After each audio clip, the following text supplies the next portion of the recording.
Diane de Poitiers, c'est une espèce d'écolo, c'est une espèce de Greta Thunberg.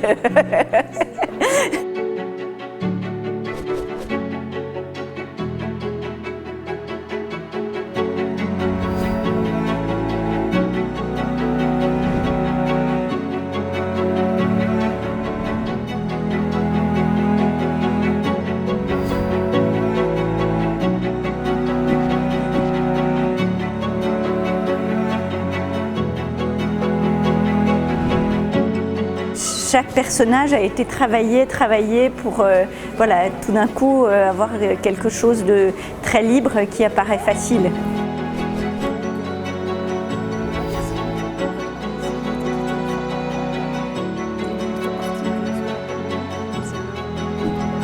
Il fallait donc créer des toiles, des personnages qui étaient en rapport évidemment avec le lieu historique. Mais il y a eu beaucoup de gens qui ont habité pendant la Renaissance ici et il fallait trouver des personnages qui soient emblématiques, culturels, attrayants, que l'artiste pouvait bien peindre avec ses expressions à elle et qu'on ne soit pas dans quelque chose de lourd. On voulait que ça soit aussi, je vais dire, poétique.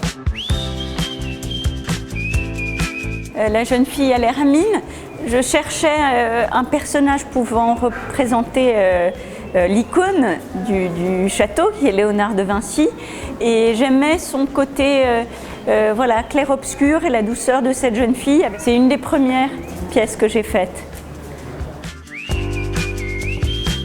On a commencé à travailler sur des tout petits formats, ce qu'on appelle en fin de compte des carnets de croquis, si vous voulez. Je sais pas, j'ai dû faire une centaine de dessins, voilà, du tout petit et puis en agrandissant de plus en plus.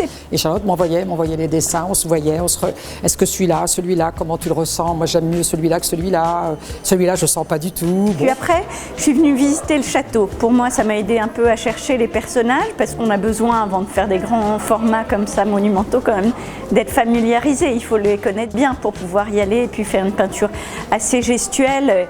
C'est ma bagarre là, c'est mon François, c'est ma bagarre. J'arrivais pas à en faire quelque chose de fort et je me suis dit, bon ben, François Ier c'est quoi pour moi?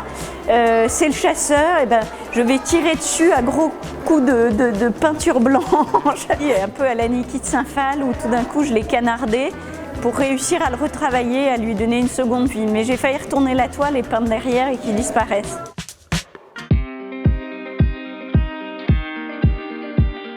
Diane de Poitiers, en fait, c'est la favorite, c'est la maîtresse d'Henri II. Pour moi, c'est un personnage magique. Souvent, on la présente en chasseresse. Elle est très à l'aise avec son corps, elle est nue, elle a des animaux. Donc, elle a un petit écureuil dans les bras, elle a un merle sur l'épaule. Voilà, c'est une espèce d'écolo, c'est une espèce de Greta Thunberg. Voilà. C'est une nouvelle écriture pour moi. Voilà, j'ai de dessiner en très très grand. Oui, qui m'a fait changer des choses dans ma façon de peindre. Je pense en bien.